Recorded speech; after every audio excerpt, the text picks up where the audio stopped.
Okay, we'll get started now. It's time for Monday Motivation. I'm so glad to be here with you today. It's the highlight of my week. Today, our title is Learning to Step Out of Survival Mode. So, hello, friends. I'm glad you're here with me today. Let's talk about something honestly and something many of us would rarely say out loud. And it could be that we haven't really thought about it, depending on how far we are out of our journey. But living in survival mode for so long is, it puts our body in a new or a different fight or flight kind of stance. And then when it's time for peace, it feels weird or unfamiliar, even uncomfortable. So if you've ever wondered why slowing down feels scary, why resisting or resting, any of that feels like you're doing something wrong, or why your body is always bracing for something else to happen, this is what we're talking about today. So you're in the right place. I have felt all those feelings, and I'm guessing you have too. So hello, beautiful souls. I am Terry Stirk. If we haven't met before, I am a wellness coach and an author. I serve women like you, those women who have experienced challenging times, bad seasons in our lives. Let's talk about learning to step out of that survival mode so that we can live a very real life and even thrive. But these feelings are very real, and it's normal when we go through a traumatic situation. So we're going to walk through it today and talk about why it happens and how we can measure it, so that we can live a better life. So what survival mode really is, let's talk about that. It's not a character flaw. It's not a weakness. It's not being over dramatic. It's a protective state that our nervous system enters when life becomes overwhelming or extremely stressful. When we go through those difficult times, it's a normal reaction of our body to protect us. Some of us learned survival mode early, whether that was through some childhood trauma or a serious illness, instability, caregiving, betrayal, deep grief, or some other crisis. Things happen to us when we're young.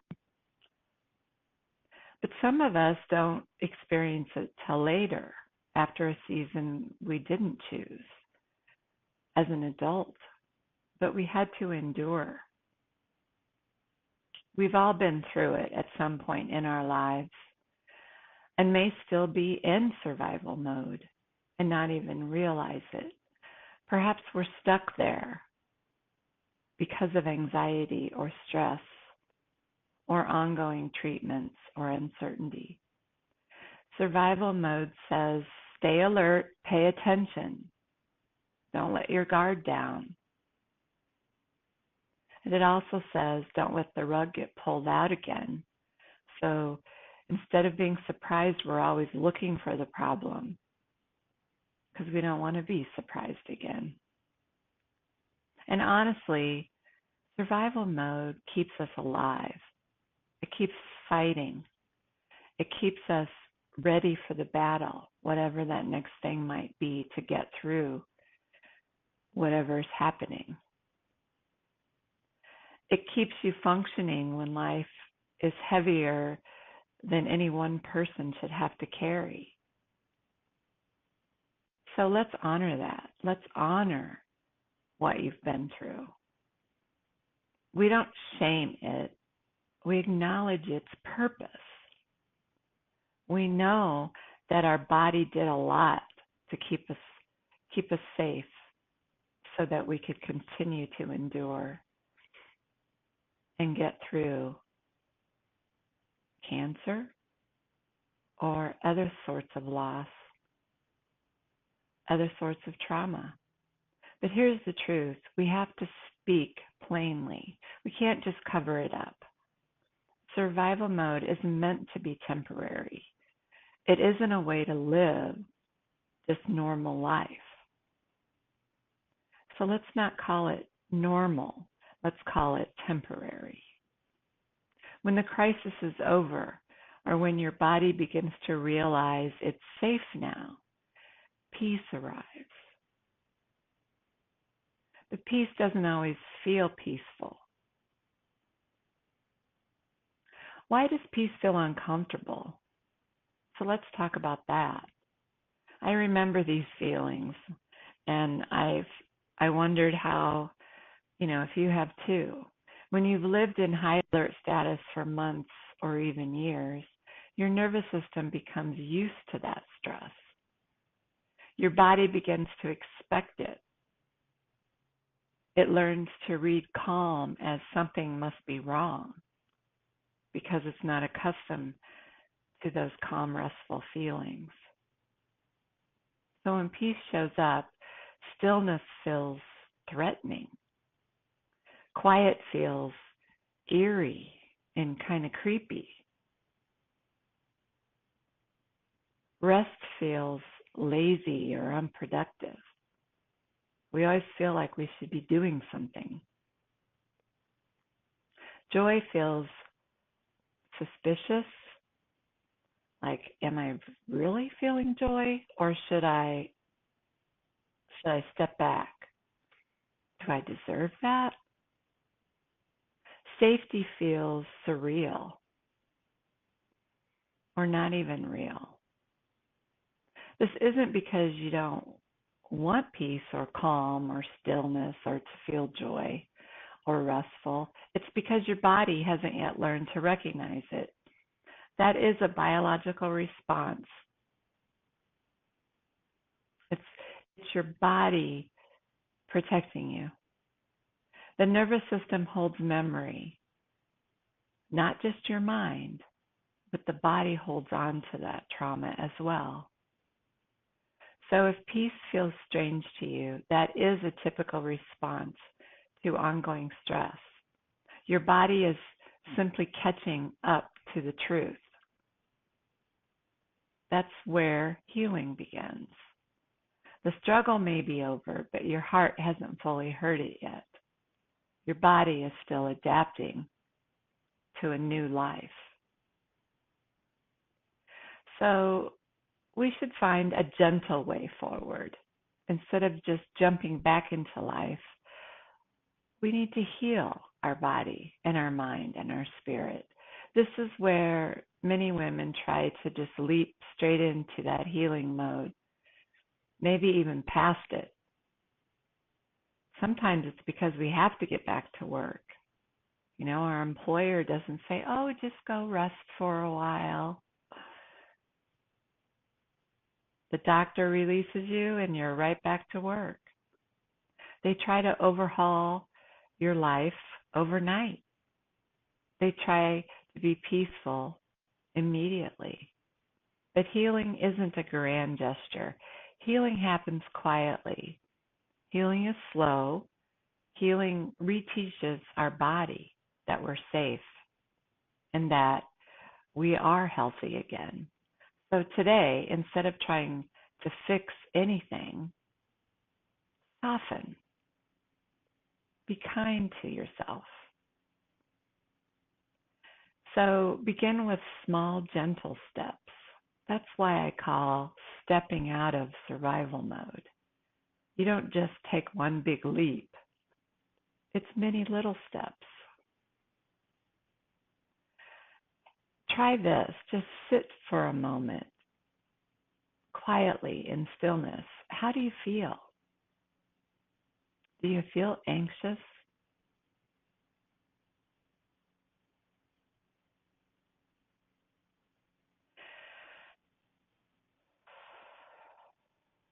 So breathe in through your nose for a count of 4. Let's do that together.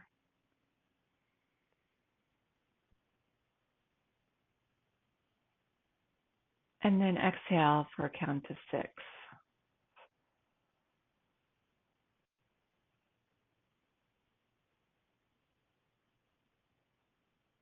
There's not forcing the breath. It's just allowing yourself to breathe during that stillness.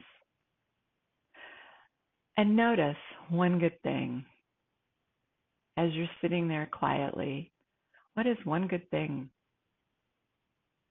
in your day? It can be small. One thing that tells your body, I am safe enough to rest for this moment in time.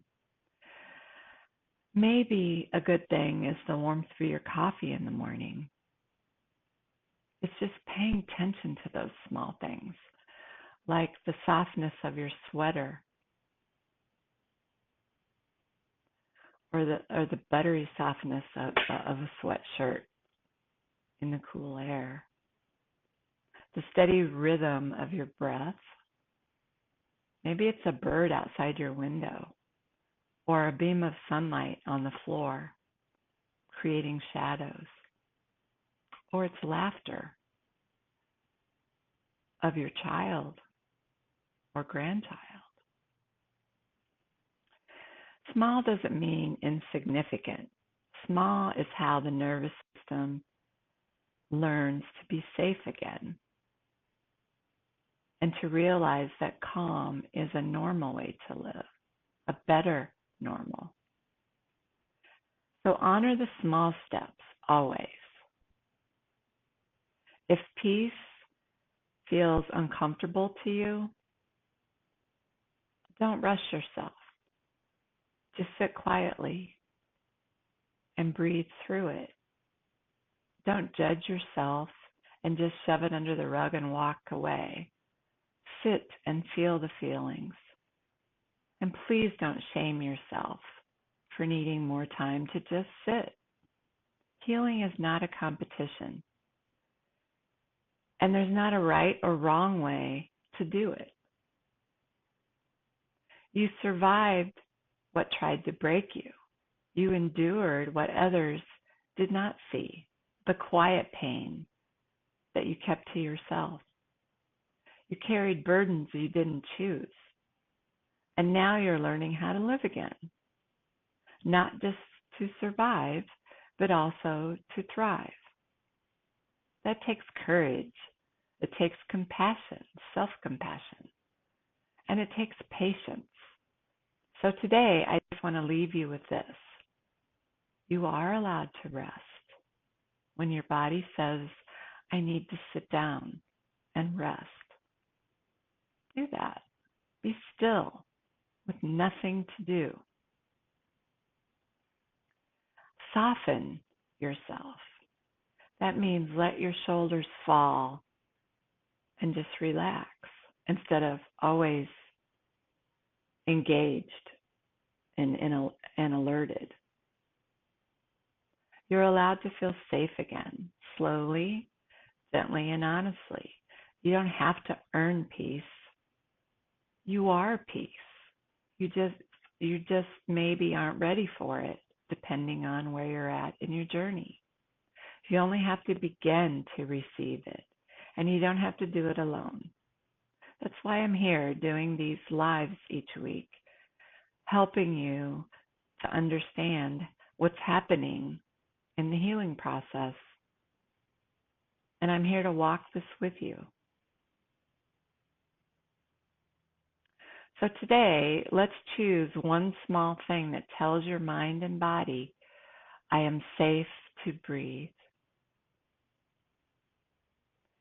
Drink your coffee slowly instead of standing and rushing out the door. Let yourself cry without apologizing. Step outside and feel the cool air on your face, or the warm sunshine, or the cool breeze. Place your hand over your heart and whisper, I'm still here, I'm alive, and I'm thriving. Tiny steps count. Healing doesn't demand speed, it asks for sincerity and compassion. You've already made it through the most challenging part. You survived. Now the journey is learning how to live and thrive in a better normal. You don't have to do it alone. I'm walking this road with you. The fact that you're on this call tells me that you want to understand more about what's happening to our healing. How do we heal?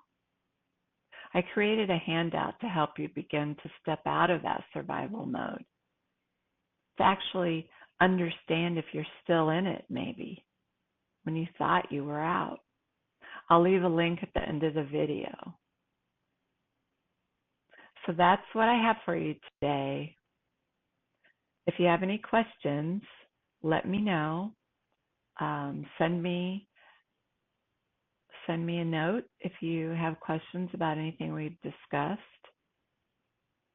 I have all my references of things I looked up so that I could share with you what is happening in our body when we're highly stressed and going through a difficult season. I hope you found this helpful. Sit, breathe, and notice one good thing. I'm cheering you on. Goodbye.